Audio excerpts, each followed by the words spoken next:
네, 소개 감사드립니다. 저는 방금 소개받은 박성열입니다. 현재 지노민사이트라는 회사에서 수석과학자로 연구를 하고 있습니다. 먼저 옴니버스 파크 개관을 진심으로 축하드리고 이런 영광스러운 자리에 연자로 초대해 주셔서 감사드립니다. 방금 소개도 해주셨지만 저는 의과대학 졸업하고 인턴 그리고 내과 레지던트를 하고 이후에 카이스트로 전문연구요원 겸 박사과정을 마치고 이후에 병원으로 돌아가지 않고 계속 연구를 하고 있는 사람으로서 피지션에서 사이언티스트로 트랜지션한 개인적인 경험을 공유하고자 이 자리에 나왔습니다. 제 개인적인 경험이라서 얼마나 큰 도움이 될지는 모르겠지만 혹시라도 나중에 미래의 기초의학자를 양성하는데 도움이 됐으면 좋겠다는 마음으로 제 이야기를 준비해 보았습니다. 먼저 제가 의사가 되기로 결심을 한 것은 고등학생 때였습니다. 그래서 고등학교 때 제가 적성이 연구에 맞다는 생각은 들었고 앞으로 연구를 하면서 지내면 좋겠다는 생각을 했는데 어떤 분야를 연구해야 될지 고민을 많이 했었습니다. 그래서 처음에는 물리학을 연구를 해볼까라는 생각을 했었는데요. 그 이유는 단순하게도 제가 물리라는 과목을 좋아했었습니다. 그래서 재밌게 느꼈기 때문에 물리학자가 돼서 물리학을 연구하는 건 어떨까 생각을 했는데 구체적으로 물리학 분야에서 어떤 연구를 해야 할까라고 고민을 해보니 잘 떠오르지 않았습니다. 그리고 왠지 물리학에서 어떤 연구를 하면은 내가 좋아하는 어떤 개인적인 분야를 연구할 수는 있겠지만 많은 사람들이 원하는 연구는 아닐 수도 있겠다. 그리고 조금 외로울 수도 있겠다. 이런 생각을 고등학생 때 막연하게 했었습니다. 그리고 항공우주공학에도 관심이 있었습니다. 이유는 그 항공우주공학자가 우주선을 만들어서 우주로 올리는 게 굉장히 멋있어 보였기 때문입니다.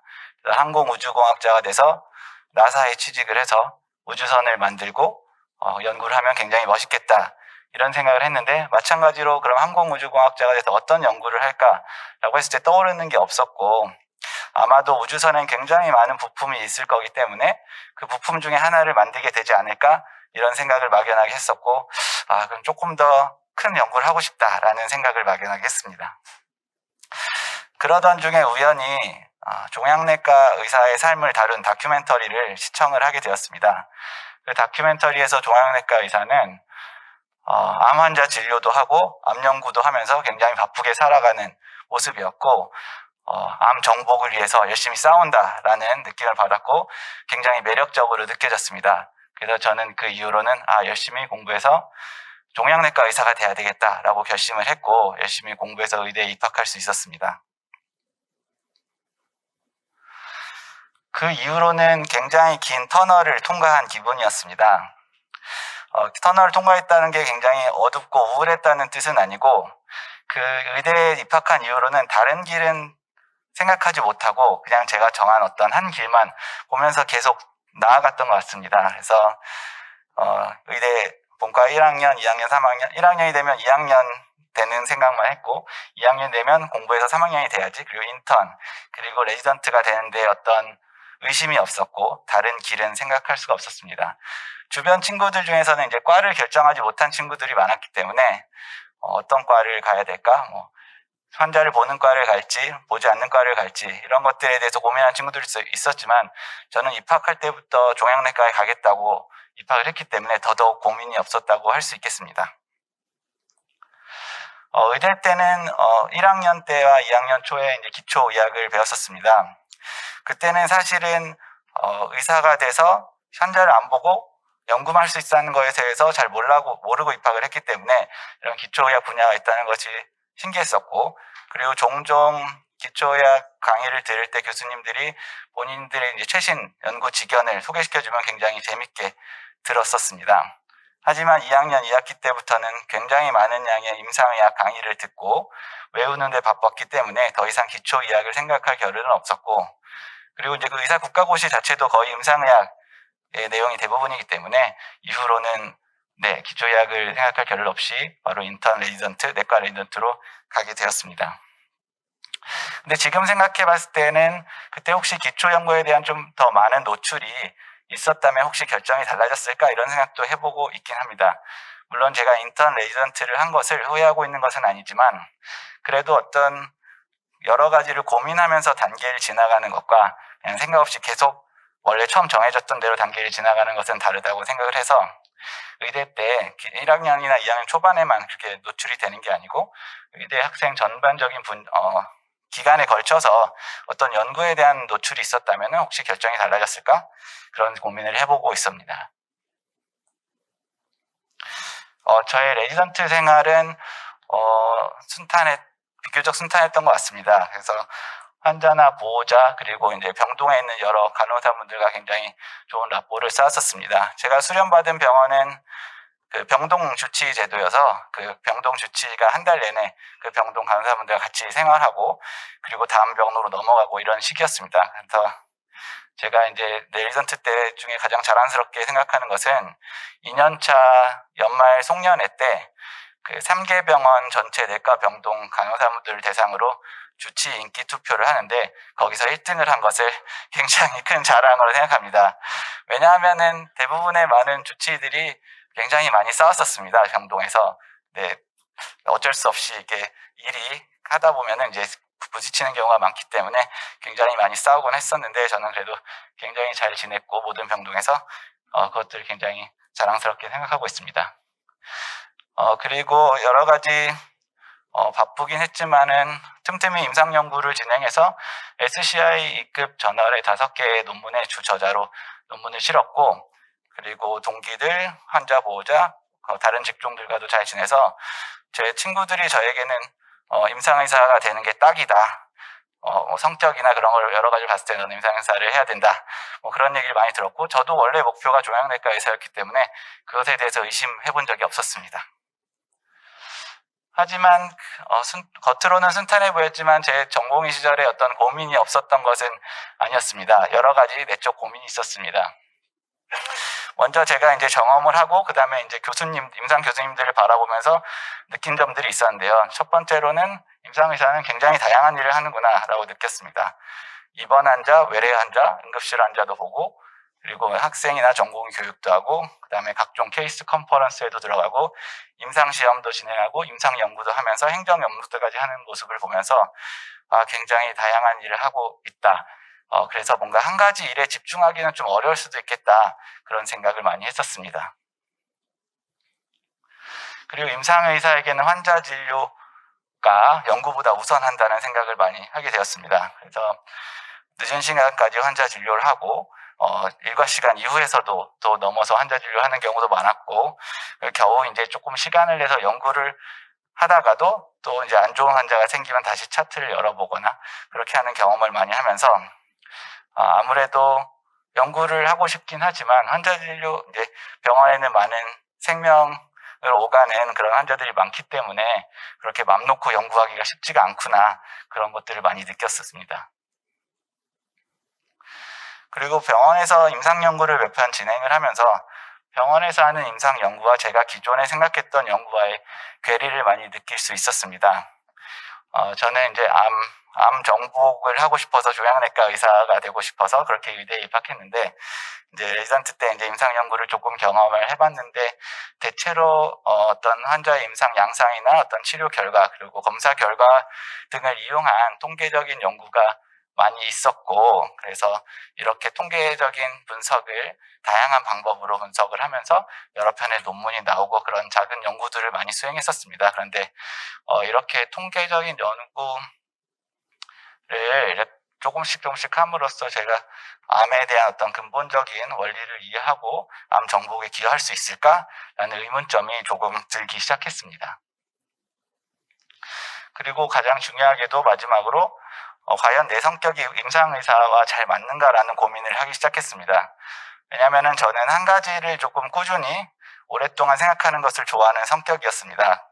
그렇기 때문에 환자를 볼 때도 조금 환자의 어떤 핵심만 빨리 파악하고 판단을 내리기보다는 좀 디테일한 부분들을 많이 신경 쓰고 생각을 많이 하였고 그래서 그런 것 때문에 이제 다른 친구들보다 항상 좀 늦게 퇴근하고 그리고 시간이 부족함을 많이 느꼈습니다. 그리고 임상의사로서는 굉장히 빠르고 정확한 판단을 빨리빨리 해야 되는 그런 압박감을 많이 느꼈는데 저는 그런 것들이 그렇게 편해지지는 않았고 그냥 오랫동안 계속 생각을 하고 그런 것들이 저와 잘 맞는다는 생각을 해서 과연 대학병원 임상의사가 내 성격과 잘 맞는 것인가 라는 고민을 계속하게 되었습니다.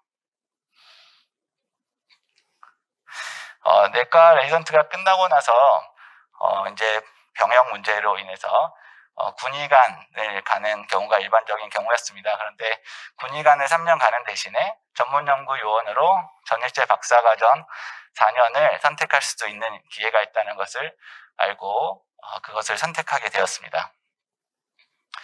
그 이유는 병원에 있는 동안 쌓였던 학문에 대한 갈증이 있었기 때문입니다. 병원에서 이제 환자를 진단하고 치료하고 이런 것들은 많이 배우긴 했지만은 어떤 질병이 왜 생기고 그게 왜 악화가 되고 그 속에 어떤 근본적인 기전이나 원리가 숨어 있는지 이런 거에 대해서는 굉장히 모른다고 느꼈습니다. 그리고 제가 제일 관심 있어 하는 암에 대해서도 암이 왜 생기고 왜 이렇게 약을 써도 낫지 않는지에 대해서 잘 이해하지 못하고 있었습니다. 그래서 그런 것들에 대한 갈증을 해결하고자 카이스트로 전문연구요원을 가기로 결정을 하였습니다. 결정을 하기 전에 이미 카이스트에서 전문연구요원을 하고 있는 선배를 만나서 조언을 여쭙기도 했었습니다. 근데 그 선배는 병원에서의 생활과는 완전히 다른 생활을 하고 있고 본인은 이제 과학에 푹 빠져서 생활하고 있다. 그래서 굉장히 만족을 한다고 얘기를 해주셔가지고 저도 결정을 할 수 있었습니다. 그때 또 다른 고민이 됐던 것이 그렇다면 어떤 연구실에 가야 할 것인가 그런 고민을 하게 되었습니다. 그래서 보통은 연구실 홈페이지를 제가 찾아다니면서 이 연구실에서는 어떤 연구를 하고 있는지 파악을 하고 그 중에서 어떤 연구실에 가야 될지 고민을 했는데 근데 사실은 이제 의대 아주 초반에 기초의학을 배우긴 했지만 그 이후로 많은 시간 동안 임상의학만 했기 때문에 제가 이제 어떤 세포 분자적인 어떤 기전에 대해서는 굉장히 기초가 없는 상태에서 연구실에 있는 소개글들을 보다 보니 굉장히 어렵게 느껴졌고 굉장히 무슨 얘기인지 잘 몰랐습니다. 그래서 어떤 연구실에서는 일단 암과 관련된 연구실에 가고 싶었는데 어떤 연구실에서는 어떤 혈관에 있는 어떤 분자들 그리고 단백질들을 연구하는 것 같았고 어떤 연구실에서는 암에 침입해 있는 면역세포의 표면에 있는 단백질들을 연구하는 것 같았습니다. 그런데 구체적으로 그 단백질들이나 유전자의 이름들은 제가 처음 들어보는 것들이었기 때문에 이게 왜 중요한 건지 그런 것들을 잘 파악할 수 없었고 저는 조금 더 그냥 암에 대해서 더 잘 이해하고 싶어서 전일제 박사과정을 선택한 것이기 때문에 좀 암에 대해서 두루두루 배울 수 있는 연구실을 가고 싶다 그런 막연한 생각을 했습니다. 그래서 결과적으로는 암 유전체 연구실에 들어가게 됐는데 이유는 암 유전체 연구실에서는 암세포에 있는 DNA와 RNA 전체를 다 연구를 하는 그런 연구실이기 때문에 아무래도 좀 다양한 측면을 다 볼 수 있지 않을까 이런 생각에 암 유전체 연구실에 지원하게 되었습니다. 그래서 제가 암 유전체 연구실에서 공부하면서 배운 것을 알게 된 것을 간단하게 말씀드리도록 하겠습니다. 우리 몸에 생기는 돌연변이는 크게 두 종류로 나눌 수가 있습니다. 첫 번째는 생식세포 돌연변이고 두 번째는 체세포 돌연변이입니다. 생식세포 돌연변이는 난자나 정자 같은 생식세포에 있는 돌연변이로서 수정란으로 전달되고 그렇기 때문에 인체의 모든 세포에 전달되게 되는 것이 특징입니다. 반면에 체세포 돌연변이는 수정란 이후에 발생한 돌연변이입니다. 그래서 수정란 이후에 발생했기 때문에 그 발생한 세포의 자손세포에게만 전달이 돼서 생체 내 세포 중에서 일부 세포에서만 돌연변이가 존재하는 게 특징이고 디비전마다 체세포 돌연변이가 발생하기 때문에 결국에 인체에 있는 모든 세포는 각각 다른 종류의 체세포 돌연변이를 갖게 됩니다. 그리고 이 체세포 돌연변이가 우연히 캔서와 관련된 유전자에 쌓이게 되면은 그 세포는 암세포가 되는구나 라는 것을 알게 되었습니다. 그래서 수정란에서부터 세포에는 체세포 돌연변이가 이렇게 계속 쌓이게 되는데 세포 돌연변이가 쌓이는 기전은 두 가지로 나눌 수 있었습니다. 그래서 노란색으로 표시된 거는 인트린식 뮤테이셔널 프로세스로서 레플리케이션 에러나 스폰테니어스 디아미네이션 같이 특별한 외부 자극이나 칼시노겐 없이도 쌓이는 뮤테이션을 의미합니다. 그리고 파란색으로 표시된 뮤테이션들은 environmental and lifestyle exposure에 의해서, 그러니까 외부 자극이나 칼시노겐에 의해서 쌓이는 뮤테이션을 의미합니다. 그래서 어떤 사람들은 이 파란색 뮤테이션이 추가적으로 더 많이 쌓일 것이고, 예를 들어서 흡연을 하거나 자외선을 많이 쬐는 세포의 경우에는 이런 파란색 돌연변이가 더 많이 쌓일 것이고, 노란색 돌연변이는 공통적으로 쌓이게 될 것입니다. 이 중에서 별표로 표시된 게 드라이버 뮤테이션으로서 암의 발생이나 악화에 기여하는 돌연변입니다. 이런 빨간색 돌연변이가 여러 개 쌓이게 되면은 세포의 페노타입이 점차 암세포로 변하게 되고, 암세포가 된 이후에는 더 많은 뮤테이션이 쌓이게 되고, 더 많은 뮤테이션이 쌓임으로 인해서 더 많은 드라이버를 획득하고 암세포는 계속 변화하게 됩니다. 그래서 암세포의 시작은 한 세포였겠지만 결국 굉장히 많은 세포가 될 것이고, 각각의 세포는 모두 다른 체세포 돌연변이를 갖고 있고, 그리고 암세포는 뮤테이션이 빨리 쌓이기 때문에 계속 드라이버 뮤테이션을 획득하고 계속 그 성질이 변하는 이런 암의 진화가 있다는 것을 알게 되었고, 제가 암 환자를 보면서 이렇게 약을 써도 왜 이렇게 안 듣는 걸까?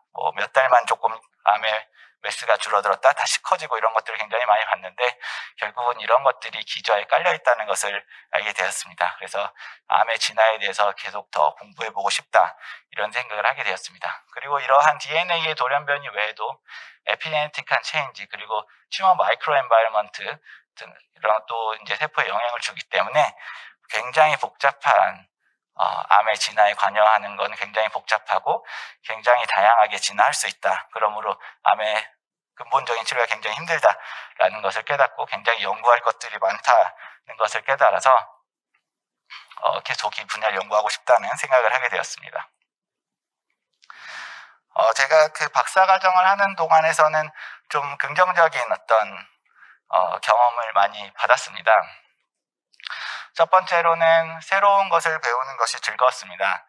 아무래도 병원에서는 조금 어떤 학문을 배운다기보다는 그 환자를 보는 방법이나 이런 것들을 몸으로 체득하는 그런 것이 많았기 때문에 굉장히 오랜만에 어떤 새로운 학문을 배운다라는 것을 느끼게 되었고, 그리고 셀 바이올로지도 다시 공부를 하게 되고, 바이오 인포마틱스를 배우게 되면서 파이썬, R, 리눅스와 같은 프로그래밍 언어 같은 것들도 처음으로 배우게 되었고요. 그리고 캔서 바이올로지에 대한 이해도 점점 더 늘어가는 기분이 들어서 굉장히 기분이 좋았었습니다.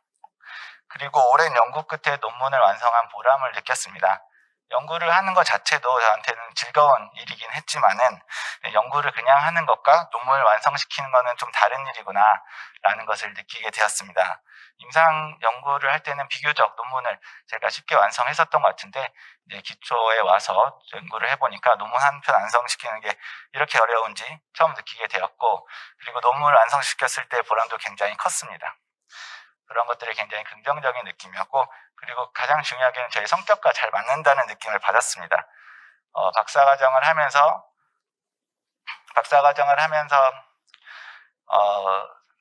동안은 제가 병원에서 있을 때처럼 계속 어떤 선택에 대한 압박을 받지 않았고요. 빨리 뭘 선택해야 된다, 그 디시전을 빨리 내려야 되는 그런 것들을 받지 않았고, 저는 충분히 시간을 갖고 계속 고민할 수 있어서 그런 점들이 굉장히 저랑 잘 맞는다는 느낌을 받았고, 그런 긍정적인 마인드 때문에 결국은 병원에 들어가지 않고 연구를 계속하기로 결정을 하게 되었습니다. 근데 그렇게 말씀을 드리면은 카이스트든 아니면 다른 학교든 너처럼 박사과정을 그쪽에서 전입제를 한 사람들이 많은데 대부분은 다시 병원으로 돌아가지 않느냐, 왜 이런 긍정적인 경험을 그들도 했을 텐데 왜 이렇게 너처럼 소수만 연구를 계속 하겠다고 하고 나머지는 병원으로 돌아가느냐라고 반문을 하실 수 있을 것 같습니다. 그래서 저도 제 주변 친구들과 좀 얘기를 해보고 선후배들과도 얘기를 해보면서 여러 가지 것들을 정리해 보았습니다. 그러면은 왜 그들은 다시 임상으로 돌아가고 저는 남았을까, 그런 고민을 했는데, 일단은 저는 무리하지 않았던 것 같습니다. 그래서 제 친구들을 보면은 밤 늦게까지 열심히 연구를 하고 다음날도 일찍 와서 연구를 하고 그런 식으로 생활을 했는데, 저는 와이프가 퇴근이 늦어서 제가 아이들을 어린이집에서 찾아야 됐기 때문에 박사 과정 내내 항상 6시에 퇴근을 했습니다. 그래서 퇴근해서 아이들을 저녁도 챙겨주고 돌보고 하면서 그렇게 매일매일 생활을 했습니다. 그러다 보니까 항상 6시에는 퇴근을 해야 된다는 그 거스를 수 없는 원칙이 있다 보니까 낮에 훨씬 더 집중해서 이 연구를 하게 됐던 것 같습니다. 그리고 저녁 때는 이렇게 연구를 약간 내려놓고 가족들이랑 보내면서 머리를 좀 리프레시 하다 보니까 지치지 않고 계속 연구를 해도 문제가 없었던 것 같습니다.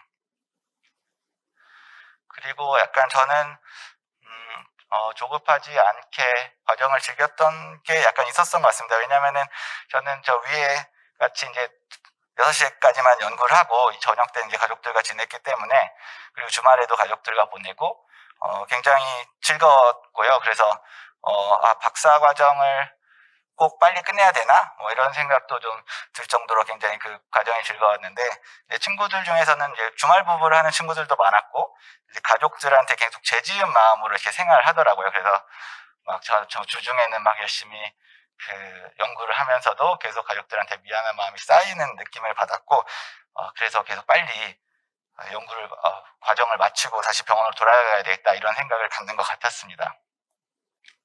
그리고 연구실 분위기 및 지도 교수님과의 관계도 굉장히 중요한 것 같았습니다. 그래서 어떤 친구들은 지도 교수님과의 관계가 그렇게 좋지가 않아서 지도 교수님이 이제 그 연구를 할 때 긍정적인 피드백을 주거나 하면 좋을 텐데, 이제 어떻게 혼나는 느낌으로 계속 그런 피드백을 받고, 그리고 연구실 내 분위기도 너무 경쟁적이고 연구원들 간에 너무 경쟁이 심하고, 그런 어떤 연구실에 출근하면 피곤해지는 그런 것 때문에 스트레스 받는 친구들이 꽤 있었고, 그래서 빨리 병원으로 차라리 돌아가고 싶다, 병원으로 돌아가도 힘들 걸 알지만 그런 친구들이 있었습니다. 그리고 마지막으로 가장 중요한 거는 이제 가족의 서포트였던 것 같습니다. 그래서 저는 제 와이프가 의사하고 저 대전에서 같이 살면서 페이 닥터를 했기 때문에 제가 박사 과정을 하면서 돈을 못 벌어도 저희 네 가족이 먹고 사는 데는 큰 문제는 없었습니다. 그래서 그런 것도 사실 상당히 생각보다 중요한 것 같았습니다. 그래서 제 또 아는 선배나 후배 중에는 연구 굉장히 재밌고 계속하고 싶지만 이제 배우자가 반대를 해서 병원으로 못 돌아가겠다, 그런 얘기를 한 선후배도 있었고요. 근데 그 배우자의 마음도 당연히 이해는 되는 게, 돈도 못 벌면서 밤 10시, 11시까지 맨날 연구를 하고 집에 돌아와서 가족들을 안 돌보고 하면은 당연히 화가 날 것 같습니다. 그래서 그런 가족들의 서포트가 굉장히 중요했다고 생각이 들었습니다. 그래서 피지션 사이언티스트로서 어떤 장점을 느낀 거에 대해서 말씀을 드리면, 일단 제가 인더스트리에 현재 있는데, 아무래도 의사보다 의사과학자, 어떤 이제 그 기초의학자는 모두가 각자 다른 전문성을 갖고 있기 때문에 그런 전문성이 다 다르고, 그렇기 때문에 각자 다른 기술이 다 유니크하고, 이를 통해서 창업이나 어떤 인더스트리에 기여할 기회도 더 많은 것 같다는 느낌을 받았습니다. 그래서 의사과학자 PI 분들 중에서 창업하신 분들의 비율도 상당히 높다는 것을 알게 되었습니다. 그리고 아무래도 의학을 전공해서 임상 경험을 통한 어떤 병원과의 원활한 의사소통이 있고, 그리고 병원에서 환자들이나 병원에서 어떤 걸 원하는지 알기 때문에 그걸 통해서 어떤 자문을 할 수도 있고, 바이오텍이나 제약회사에 취직할 기회가 주어지는 것을 알 수 있었습니다. 그리고 병원과의 공동 연구를 당연히 많이 하게 될 텐데요. 왜냐면은 의과학을 한다는 건 결국 질병을 다루는 것이고, 질병을 하려면 환자 샘플이 또 많이 필요하기 때문에 공동 연구를 다양하게 하게 되는데, 아무래도 의사과학자는 임상의사 원활한 의사소통이 가능했고, 그리고 저처럼 이제 환자를 보다가 연구를 시작하는 사람들은 결국은 임상에서 갖고 온 어떤 궁금증을 연구에서 해결하고자 하는 그런 경향이 있기 때문에, 그런 면에서 좀 공통점을 잘 찾을 수 있어서 병원과의 다양하고 활발한 공동 연구가 가능한 것 같습니다. 그래서 제 개인적인 경험을 토대로 의사과학자가 되는 길을 정리를 해봤습니다. 그래서 처음에 의대에 입학한 학생들 중에는 일부는 당연히 질병에 대한 근본적인 질문과 관심이 있었을 것 같습니다. 근데 하지만 의대 인턴, 레전드 펠로우의 긴 터널을 통과하고 나면은 막 닥쳐있는 그런 일들이 너무 벅차기 때문에 그런 관심을 잃어버리는 경우가 많은 것 같습니다. 하지만 이렇게 그 긴 터널을 뚫고 밖으로 나와서 과학을 경험을 하게 된다면은 그중 일부는 피전 사이언티스트가 되고 또 나머지는 다시 병원으로 돌아가서 그 또 사회에 기여를 할 수 있고 그런 것 같습니다. 그러면은 이렇게 밖으로 뛰어나왔을 때 피전 사이언티스트가 될 때는 결국은 이 과학을 했을 때 좋은 경험이 있어야 즐거웠어야 아마 피전 사이언티스트로 결정한 게 아닌가 이런 생각이 들고, 그런 즐거운 경험을 하기 위해서는 어떤 정부의 어떤 제도적인 것이나 아니면 기관의 서포트, 그리고 지도 교수님과 그 래버의 분위기, 그리고 가족의 서포트가 다 중요하게 작용한다고 생각을 하였습니다. 그래서 그 중간중간에 계속 어떤 과학을 경험할 수 있는 기회를 만들기 위해서 이렇게 터널에 창문을 뚫어서 어떤 재밌는 연구를 많이 하고 있는 의사과학자들의 모습을 많이 노출을 시키고, 그리고 기회가 될 때마다 이렇게 나와서 실제로 과학을 경험해 보도록 해주고, 그 다음에 이런 여러 가지 재반시설의 서포트를 좋게 해서 그 경험이 즐거운 경험으로 만들어진다면은 결국에는 의사과학자들도 더 많이 생기지 않을까, 그런 생각을 해봤습니다. 네, 이상으로 제 발표를 마치도록 하겠습니다. 경청해 주셔서 감사합니다.